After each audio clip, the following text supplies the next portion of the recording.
a pair of guests now after the conversation with Grant. Scott Waller, President and CEO of the Mississippi Economic Council, and Jean Massey, who is Executive Director of Ascent to 55%. Good morning to you both. Good morning, Richard. Morning. I appreciate it. Everybody excited? Okay. We can get you some coffee or get you a little more fired up if we need to. Oh. Well, let's just jump right in.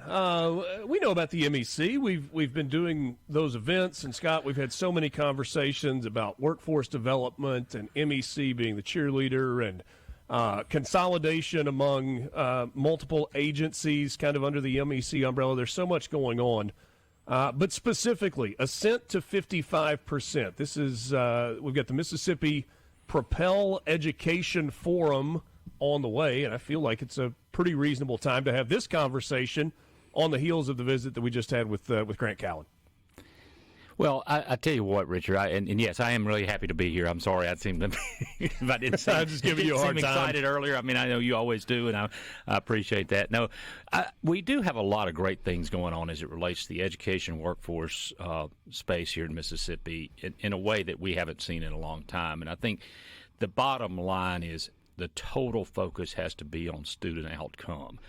Are we preparing students to be able to go into the workforce? Are we putting training programs in place that actually leads to employment? That has to be the primary issue that we're doing. And about 4 years ago, we had the opportunity, we received a grant to start the Ascent to 55 program underneath the PEF umbrella at MEC.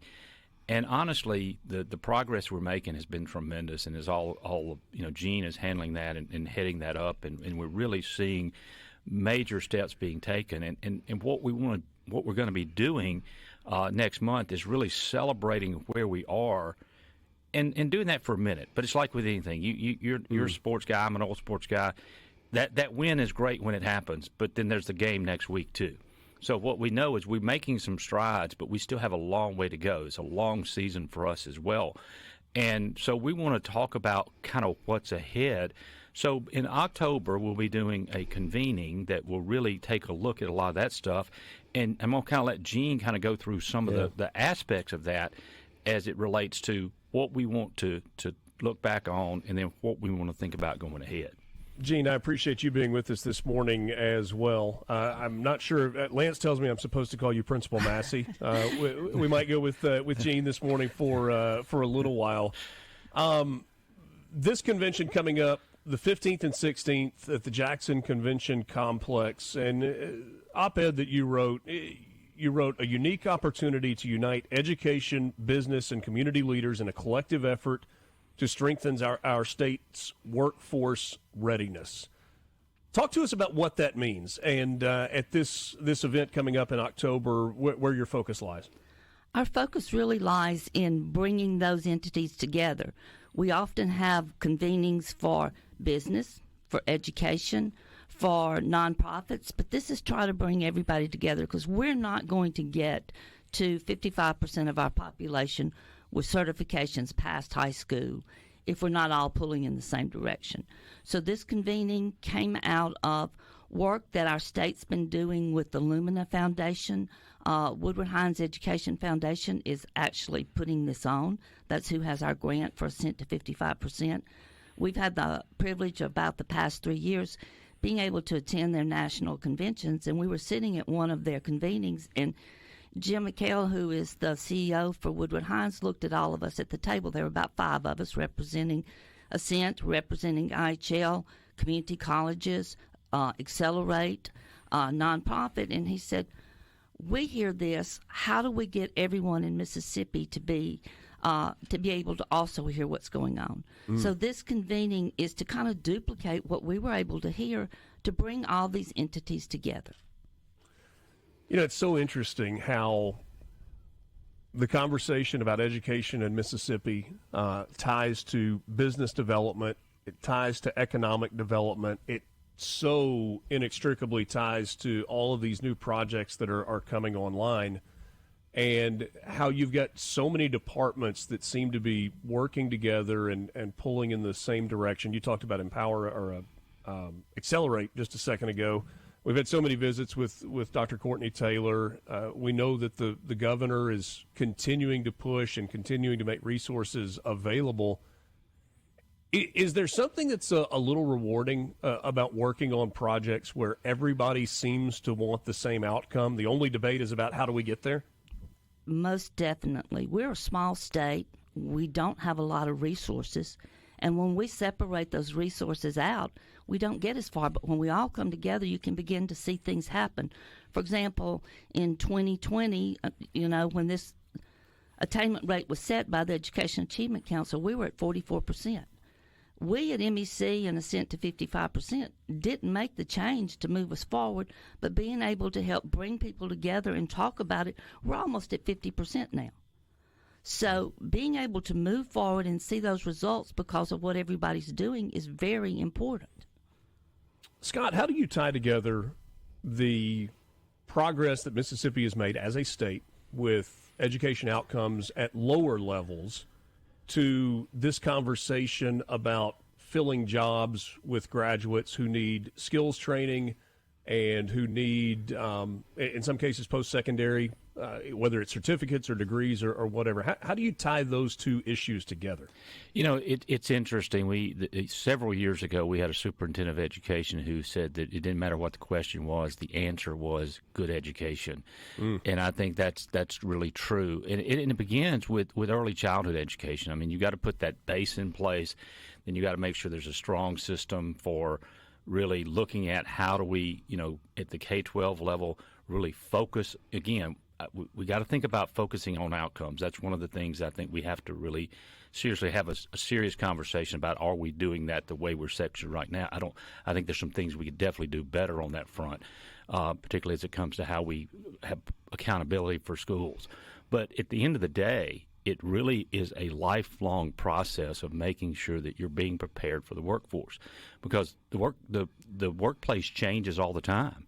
And you've got to make sure that we're putting programs in place for people to continue to be upskilled and be ready to go to work. So whether you're looking at just a post-secondary certification or some type of certificate that shows that you're prepared to go to work, whether you're looking at an associate's degree, a 4-year degree, all of those are so important in the process of building the type of workforce in Mississippi for us to be successful. And quite frankly, that's what I said earlier when I said the education has to be connected to employment. We've got to make sure that those programs are focusing on what matters.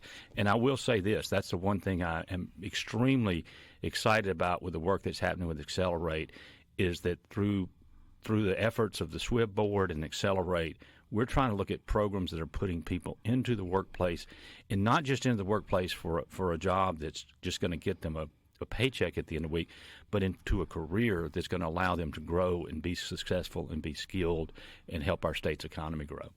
Gene, while I was asking that question of Scott a second ago, I saw you nodding your head as I was asking the question, like, yes, this is it. We've got to tie it all together.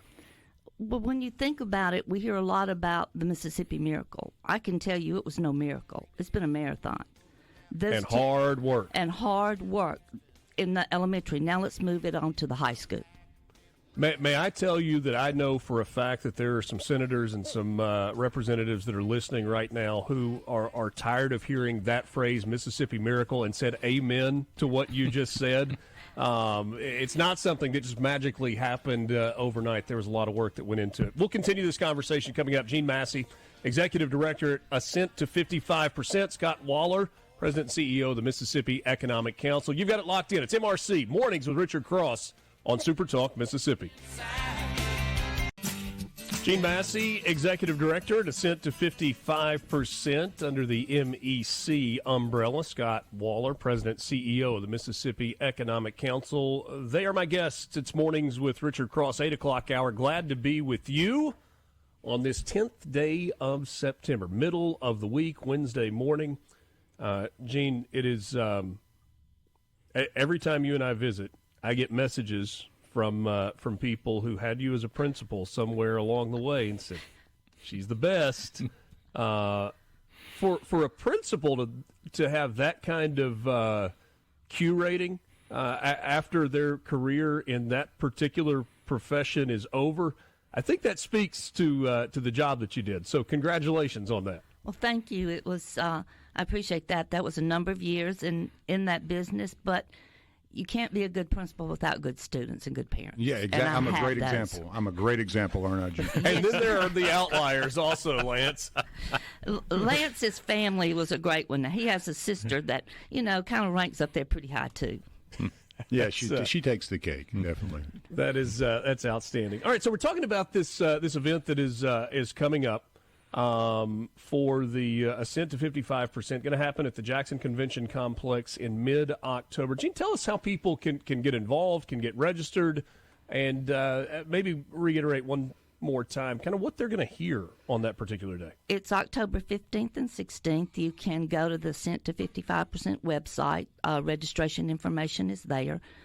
We have an agenda that's almost completed. The good thing about this, pre-conference, the morning of the 15th, we'll have the Mississippi Higher Education and Prison Conference to lead into this one. Work we're doing there with getting prison training in prison so that when people come out, those incarcerated individuals have actually skills that they can find a job with.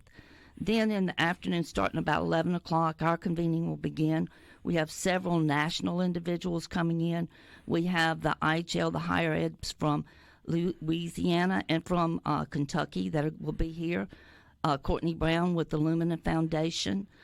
We have individuals to talk about what's happening at the national level for in education and workforce around policies and grants and what's happening along with Pell and short-term Pell. We will have breakout sessions with a number of Mississippians looking at AI, looking at our top priority sectors and how education and business work together with partnerships. And we will end up the last day with actually Scott in a group with Stephen Moray from Strata talking about all the things of how we tie workforce and business and industry together and what's coming down. So we have a really wide array of people coming in, national and local, to be able to help see how we can move our workforce forward. And when we talk about workforce and being prepared, we're not just talking about straight out of high school. Being prepared to enter community colleges and IHLs to do the work there because they're eventually going to enter the workforce. Yeah. Sometimes we outthink the room with names of businesses, names of companies, names of programs. Like if there was a company named Waller and Company, I'd have no idea what it is they do. But I know what they do at Ollie's Donuts. Ascent to 55%, it just kind of spells it right out in the name of the program. But more specifically, just so people are abundantly clear, this is a goal of having 55% of high school graduates ready for the workforce. Is that, or workforce eligible people ready for the workforce? Is that saying it right? It's having our adults post high school, after you graduate from high school, whether it's straight out of high school, whether you're 40 years old and want to go back. But it's getting those individuals with certifications, whether it is a certification in welding or whether it's a nursing certificate, that then could lead to an associate degree or bachelor's degree. It's all of those things. It's how do we get 55% of our adults in this state with higher certifications above a high school diploma by 2030. You said you had quickly gotten to 50%. If you hit 55, do we change the name? And do we? No, I mean, serious though. Like, do we adjust the goals? Do we say, okay, we hit that goal, but you know what? It's time for us to recalibrate because this was better than we thought it could be, and so now let's shoot for 60 or 65. Well, actually, Richard, it's 55% by 2030, and then it goes to 60% by 2035. So yes, we will continue to try to push that number forward. I don't think Jean's going to need that much time, Scott. Well, she probably is not. I mean, we know that, and that's one of the reasons that we're convinced that this is going to work. Is that she will get it done in a shorter period of time. But no, I think the idea is to continue to grow that number because we know for a fact that most jobs in the state now, about 60% of the jobs in the state require some type of post-secondary education. And the idea is not just have a post-secondary education, but complete that post-secondary education. But more importantly, we want to look at it from an aspect of what are you taking? She mentioned Stephen Moray at Strata. Strata Education Foundation just released a report last year looking at underemployment. In Mississippi, 48% of college graduates in year one after college are underemployed, meaning they're in a job that doesn't pay what should be the equivalent of what a college degree should pay. And that's because we're in field that we got to make sure we're getting people the college in those fields at the college level that are going to lead to that higher paying job so they're not underemployed. And I think that's one of the whole idea behind this is not just to, again, we want as many certifications and all as we can get, but we really want to focus our attention on making sure that certification has meaning and has value. And that's what we have said as it relates particularly to the certifications and certificate side of it. They're classified as it counts as long as it's a certification or certificate of value. In other words, it will lead to a job. And I think that's where we're really trying to focus our attention. And I think that has to be the case through associates in colleges. And the thing about it is in Mississippi, we've identified there are several, and I think sometimes this gets lost in translation as it relates to workforce development. There are several professional areas, accounting, engineering, others, that require that 4 years. So, I mean, those are just as important. We're not just trying to throw everybody into a certification program. We're trying to put people into a pathway that matches their skills, matches their interest, and gets them prepared for the workforce of the future here in Mississippi.